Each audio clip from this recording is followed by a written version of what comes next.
Well, hello, everyone out there who is a regular listener to the Magnolia Media Podcast. I am your regular host, Jonathan M. Ruggiero, and I apologize for the last week. It's not that we've completely lost track of the news here at Magnolia Media. It's just that I have been violently ill, and you can probably still hear a touch of it in my throat through my voice. And we're back on regular schedule. So, since we're back into the news today we're recording on, what is the date today? Miss Courtney's joining us again on air. Today would be Saturday, June 15th. All right, and welcome back to the Magnolia Media Podcast. Again, I'm your regular host, Jonathan M. Ruggiero. And I'm your co-host, Courtney. All right, Miss Courtney, we're getting started in an absolute deluge of news because, again, I've been unable to really speak for more than a couple of words at a time without hacking my head off over the last week or so. Do you want to kick us off with the news about the Supreme Court's ruling on the abortion medication, or should I start with the other wild news stories coming from Capitol Hill?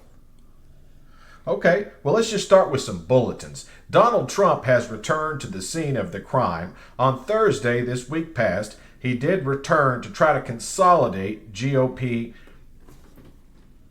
solidarity, for lack of a better term, and came up 5 members short from a promise to endorse Trump at the upcoming Milwaukee RNC. Of course, this comes on the heels of Donald Trump calling Milwaukee a, quote, terrible city.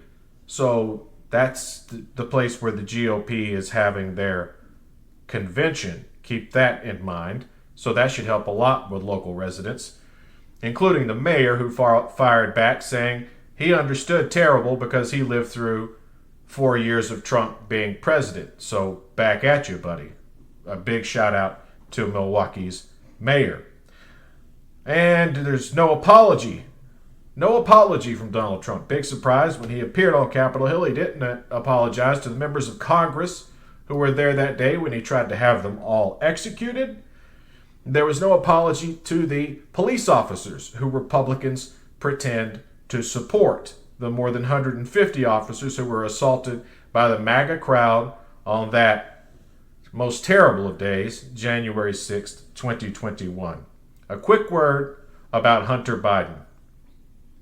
It doesn't effing matter because Hunter Biden does not work for the United States government.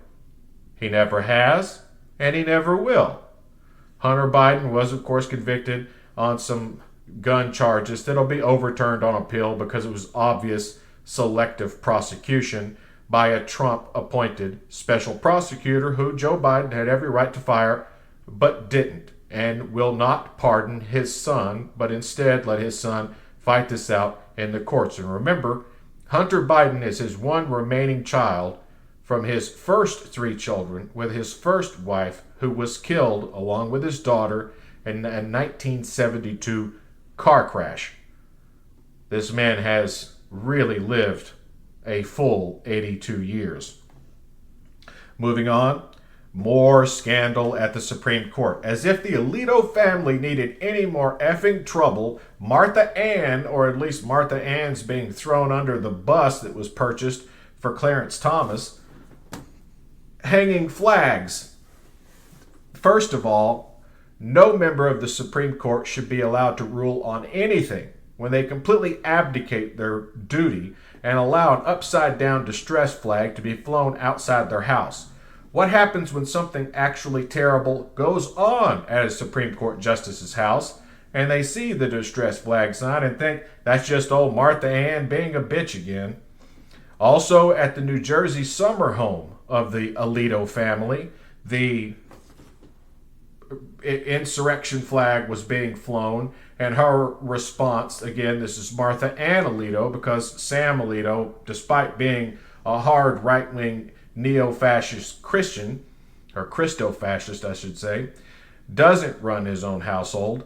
And when his wife said she has to stare at the pride flag all month across the lagoon, so why not hang up the Heaven's Gate flag? First used during the Revolutionary War. Now it's iconography of the MAGA movement. Also, more lies from Clarence Thomas as, again, the reputation and brand equity of the Supreme Court has taken a bigger hit than any government agency other than Congress itself over the last, 36 months or so. It has been an absolute shit show at the Supreme Court. Let's see, what else we got? It was so much. Finally, the Senate Oversight Committee is taking a look at Jared Kushner. Jared Kushner, remember that little dweeb, that vampire who's married to Donald Trump's daughter, Ivanka, the object of Donald Trump's desires, I guess, who was in charge of Middle East peace despite not being able to get the security clearance necessary.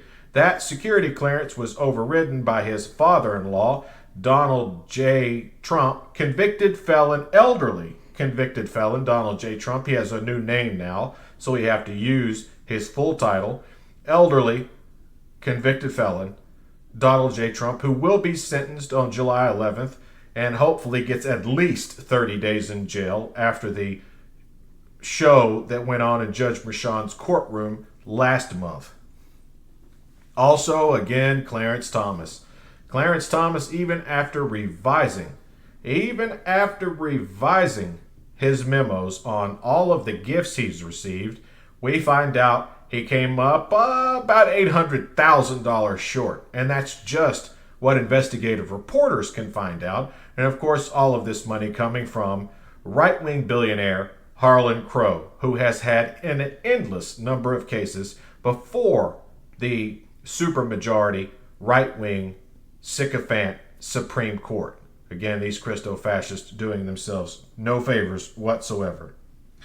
And that's just the headlines. To get a little more in-depth on what's going on at the Supreme Court, other than scandal, scandal, and scandal, I'm going to kick it over to Miss Courtney to talk about the update on birth control. Thank you, John. So, end of last week, the Supreme Court rejected a challenge about the abortion pill, methotrexone? Methotrexone. And they have decided to continue to allow the pill to be mailed to people without an in-person doctor visit. I think that people fail to realize that this isn't really about women's rights. That's why they rejected it. They rejected it, and I quote from Kavanaugh, "We recognize that many citizens have sincere concerns and objections to others using mifepristone and obtaining abortions, but they do not have standing to sue simply because others are allowed to engage in certain activities, at least without the plaintiffs demonstrating how they would be injured by the government's alleged under-regulation." That comes to me that it's more about they don't want to undermine the FDA right now. Like, it's not about protecting women.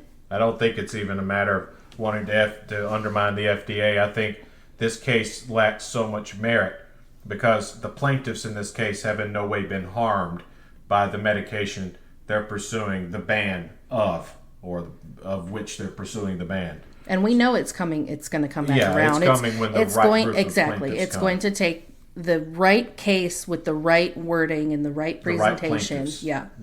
And then it's going to come right back around, and we all know it's going to be banned. So, and then we are all well aware that they are more than likely coming after our birth control next. So, well, Clarence Thomas definitely said that in the Dobbs v. Jackson Health decision that stripped women in roughly 20 states of all abortion access, including states like Texas or like Florida, where it's roughly 16 hours to the Virginia border, where you can actually access women's reproductive health care. And let's keep in mind, women's health care, women's rights are human rights. We've already learned this lesson.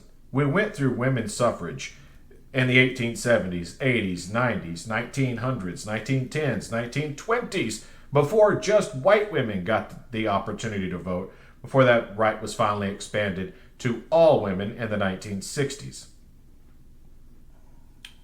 Hopefully it continues to be a flashpoint well into the 2024 election, because it's now polling at 74%, just behind the economy, which is polling at 86%, when it comes to the most important subjects on which people will be voting this year. I will add this little tidbit. Coming in at a tie, as a tie with abortion rights, is democracy. Fears over democracy also came in at 74%. So while the economy is always going to be number one, it's 86% of people's motivation to vote. There's a distinct group of people who probably cross over at some point who claim democracy is number two, and number 2A is women's rights or women's health care. So that's important, as Biden has now officially overtaken Donald Trump in national polling by about 1 point. And this comes about 4 months ahead of schedule. So good news for the current president of the United States. It really does seem like there's been quite a lot of scandal in the Supreme Court recently. And I know we've talked about it in depth, but about the expansion of the Supreme Court. And I think that's what Biden's going to have to do when he gets reelected. Like, well, I think that needs to be almost number one. Yeah, he put together a task force when he first took office about what to do. What's the remedy for this right-wing minority rule Supreme Court? It's a Supreme Court that at least ideologically, and we're starting to come around to the idea that the Supreme Court, they're no longer neutral arbiters of the Constitution. They're, well, 6 of them are psychopaths. At least 5 of them are, as John Roberts has more or less conceded. Despite the fact he's Chief Justice, he has no control over the other 5 right-wing justices, 3 of them appointed by Dementia J, or rather elderly convicted felon Donald J. Trump, who gave us this minority Supreme Court. So their views only match about 25% of the American public, which is the definition of Christofascism. In fact, talking about scandals at the Supreme Court, Samuel Alito, caught on tape by a Rolling Stone reporter who has done this more than once, shown up at these right-wing events. This was a Catholic Federalist Society meeting or something like that, where she got Samuel Alito on tape discussing the current political climate in Washington, D.C. as a war, and one side or the other is in fact going to win it. This is the language being used by an Associate Justice of the Supreme Court, and not one appointed by Donald J. Trump. Elderly convicted felon Donald J. Trump. He was appointed by another sick bastard who we let off the hook far too often these days, named George W. Bush, who used Atwater-style politics. That's getting a little bit into the political science weeds, but Atwater-style politics to get himself elected the first time, which he wasn't elected the first time. He was appointed by the Supreme Court. And then a second time to discredit a man who got a Purple Heart in Vietnam, while George W. Bush hid in the same, I guess, medical closet as Donald Trump while Vietnam was going on. So still a big screw you to George W. Bush, because I lived through the 8 years that were your presidency and the forever wars you started and the thousands of Americans you killed. And the Senate's finally looking into Jared Kushner receiving $2 billion from the Saudi government after he ran interference for the Saudi government when they dismembered an American citizen named Jamal Khashoggi, a writer at the Washington Post and a former reporter who worked inside the royal family in Saudi Arabia, at a Turkish embassy in 2018. Jared Kushner could not get a security clearance for this position, but that was overridden by his father-in-law, elderly convicted felon Donald J. Trump, who was again running for president, promising to essentially unleash hell on everyone who doesn't agree with his extreme right-wing Christo-fascist message that would, of course, destroy the U.S. economy, as he's promising 10% to 20% to 100% tariffs across the board on all imported goods. Think about that for a moment. You think inflation's bad now? Wait until everything coming from Mexico, everything coming from Central America, everything coming from Taiwan, and China, and India comes with a 10 to 140% tariff. And that's one thing people don't understand when they think about like outsourcing. I mean, there are things that America just can't do. Like, there are fruits and vegetables we can't grow. Like, our climate's just not You're right. for that. So, I mean, we have to outsource some of our things, and people don't understand that if we have those taxes coming in and then those goods stop coming in, I mean, you're not going to get bananas anymore. Yep. Or you'll be paying $5-6 a pound. Yep. I mean, we're looking at a situation where an iPhone would come with a 100% tax because it's assembled in China and shipped back to the United States. I have the latest edition. We both have the latest edition iPhone, and we're talking about a $1,500 investment already. Of course, they have some new exciting news as they've partnered with OpenAI. But we're talking about if we had to move the manufacture of iPhones, first of all, it would take several years to build the plants necessary in the United States to build iPhones. And they would suddenly, the same iPhone I have today would be $5,000 or $6,000. Don't take my word for it. Take it from Tim Cook, the CEO of Apple, who said if we had to make them domestically, they would be $5,000 or $6,000 a piece. So you'd have to take out a loan or refinance your home the way you would to buy a car, for example, every time you wanted to upgrade effing phones. That's something to keep in mind. So essentially, Donald Trump's promising to crater the economy, completely disrespect Congress, pack the Supreme Court with more right-wing lunatics. The number one pick, by the way, is the most hated, the worst polling nationally member of Congress in the House or the Senate, once upon a time clerked for Judge Antonin Scalia. Ted Cruz would join the Supreme Court if Donald Trump gets to appoint the next Supreme Court justice. Think about that for a moment. He's so hated right now. Like, I think there'd be like a coup. I mean, he is hated. Yes, he is. And then we have a real shot in Texas to send a real solid Democrat who's now tied in the polls with very little name recognition, named Colin Allred. If you're not already giving to the DSCC or the DCCC or directly to Colin Allred, think about chipping in $5-10 because believe me, the oil companies, the people who are trying to make our climate even worse, and I'd say the heat index is well over 100 degrees in the mountains of Tennessee today, and we're not even in the heart of summer yet, to continue making our climate unlivable. You know, the guy who escaped to Cancun where the climate became unlivable in Texas last time, and hundreds of Texans froze to death or died from a lack of electricity because they're on things like blood transfusions or kidney dialysis machines. Ted Cruz decided it was a perfect time to take a first-class flight to Cancun. I think that's another thing the American people don't realize, that just in general about, Trump and everyone else, they're not going to be slumming it out with the rest of us if things go downhill. They're very quickly going to abandon everybody. Exactly. I don't think people understand that. We're also waiting on another big case from the Supreme Court, the absolute immunity. Absolute immunity is what Donald Trump is claiming for a defense in his January 6th trial that's set to take place in Washington, D.C. It was supposed to have already happened.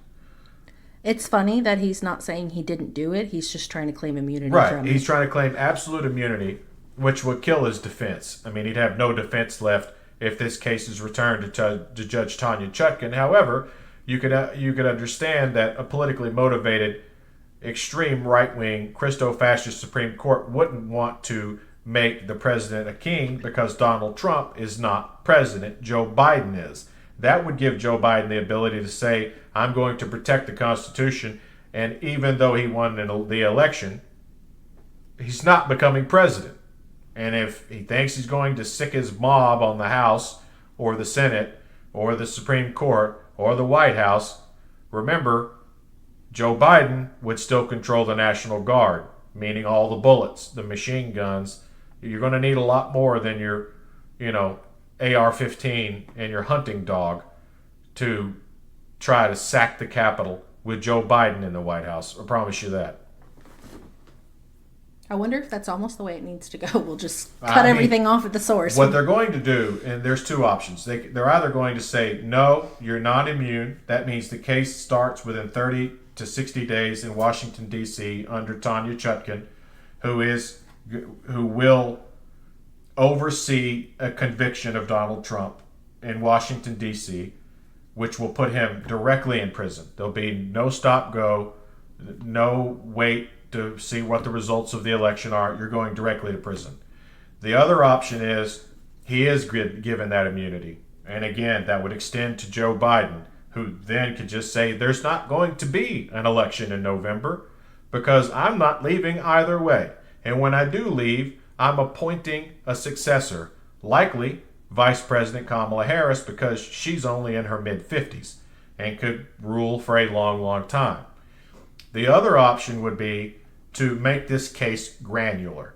And what I mean by that is to set certain priorities and say what is and what isn't.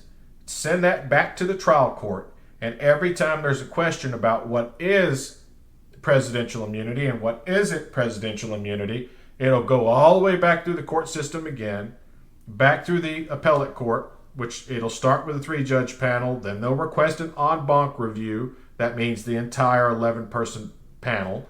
And then it would go back to the 9-person panel of the Supreme Court, and they take 3 or 4 months to answer it. That's the most likely outcome. When do they need to make a decision on this? I mean, are they able to drag their feet until election? Yeah, they have dragged their feet. They should have denied this case outright because there is no such thing as immunity. In fact, the Constitution specifically says that a president impeached can then be held liable, or not liable, rather criminally liable, for those acts after leaving the White House. So if a president is impeached and then removed by the Senate, loses his trial in the Senate, then the Department of Justice can pursue that president. The only time we've had this happen in American history is when Nixon left office on his own fruition because he knew that Gerald Ford, the puppet he had installed just months earlier as his vice president, would pardon him so he could go back to California and graze for the rest of his life, but while also sort of quietly leading this Christo-fascist movement alongside former House Speaker Newt Gingrich. Newt Gingrich, of course, the man who started the Clinton-Monica Lewinsky scandal in the late 1990s, for those of us old enough to remember it. So the only answer to this, true answer to this, is to make sure Biden is reelected. We're almost certainly going to win the House back. And make sure that we have at least 50 real Democratic senators who understand what's on the line here. We're getting rid of Joe Manchin. He's finally retiring. He's finally going back to run his coal company. He was never a Democrat to begin with, other than voting for the Democratic judges. Thanks, Joe. I mean, that's about all we can say about you. Kyrsten Sinema, who was a wolf in sheep's clothing, was a Green Party candidate before we realized the Green Party was actually an extension of Moscow.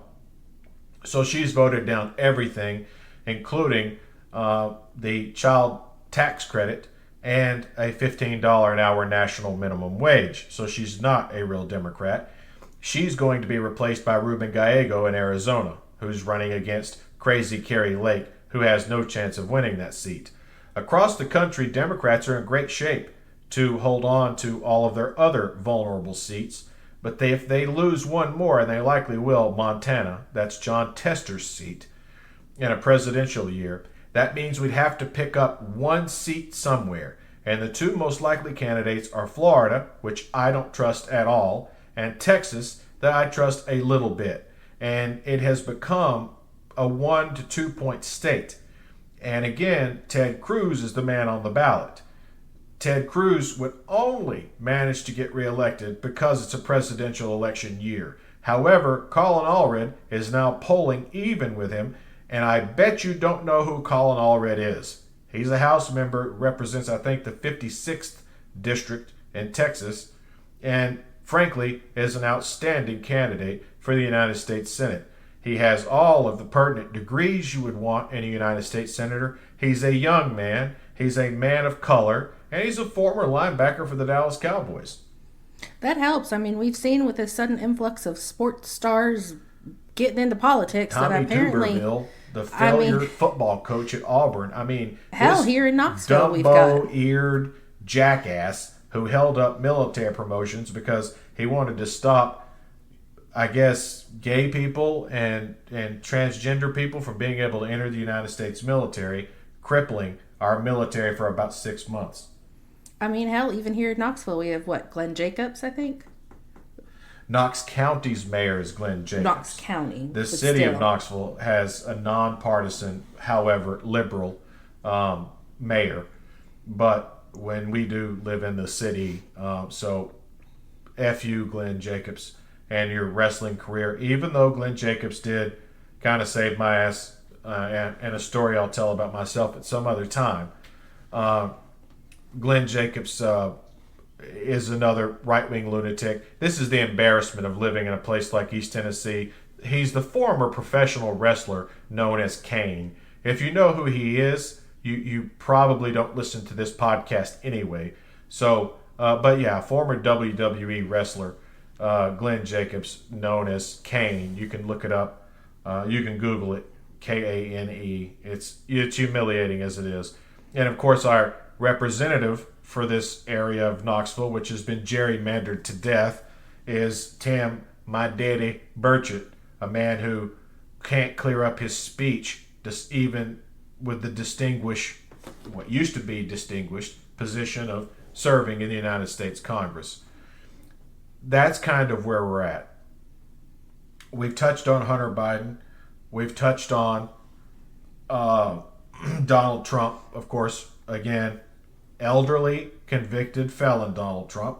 We've talked on the wars going on inside the Supreme Court. Here's another answer, another way the Senate Judiciary Committee could go about this. Dick Durbin, we're talking to you, Senator from Illinois. Subpoena the liberal justices, Ketanji Brown Jackson, Judge Sotomayor, Judge Elena Kagan. By the way, Judge Elena Kagan, if you're going to step down, do it now while we have the votes in the Senate and a Democrat in office. Please don't risk another Senate seat being taken. Then we'll have to expand the court even further. That's obviously the answer. That's what Biden's going to have to do. We just have to keep control of the Senate by the slimmest of margins, because every senator seems on board with killing the filibuster and expanding the court to 21 seats while packaging that with some sort of comprehensive reform of the court that would limit terms and or limit the expansion of the court for the next, let's say, 50 years. Put some sort of cap on it. Say we're going to leave it at 21, and these 40 to 50-year-old liberal justices are essentially going to be in the majority as long as they live, if it's going to be a lifetime appointment, which the Constitution does say it's a lifetime appointment. But again, this isn't John Marshall, the first Chief Justice of the Supreme Court, who is reigning over the American people and essentially flaunting its power, saying you can't do anything to us because you can't get 67 votes in the Senate to impeach any one of us. So they're basically holding a middle finger up to America. We need to do the same thing back to them. And again, this expansion of the court would see the resignation of Clarence Thomas, making his wife persona numero uno for the Department of Justice. She needs to be investigated for her part in the January 6th riots. Clarence Thomas needs to be investigated for all of his non-disclosure of the millions of dollars he's taken from people like Harlan Crow. Samuel Alito, with the upside-down flag, at least needs to get hit with an ethics violation and millions of dollars worth of fines. Let's find him back to the Stone Age and let him take that smirk of his right to hell with him. As for He's an ugly bastard too. huh? He's an ugly bastard too. Oh, he really is. Martha Ann's an ugly bitch. I mean, sorry. They're poor kids. Huh? They're poor kids. I mean, she is. Jesus Christ, what a nasty bunch of people. And I don't want to call her the C word, but maybe you do. Okay, never mind then. I just didn't want to get into that kind of hot water that comes when a man calls a woman the C word. We try to keep this podcast somewhat nice. Well, no, fuck that. I'm not doing that at all. If I want to tell a dick joke, I'm going to tell it. We established this was not safe for kids pretty early on. What's that? I said we established this podcast was not safe for kids pretty early on. Oh, yeah, we made that clear. Great joke. So I went in to talk to my oldest son about sex. And so I took a condom and a banana, and I went into his bedroom to talk to him about this. And he said to me, I know what a condom is, Dad. What's the banana for? And he said, and I said back to him, well, I can't have sex on an empty stomach for 45 minutes.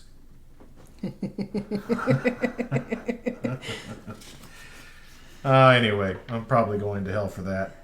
There's a lot of things we're going to hell for. Yeah. We'll just add it to the list. It was such a ridiculous place, where the God that loves you is going to send you if you don't, adhere to his, this fascism. And God's a celestial dictator and doesn't exist. So please stop wasting your time.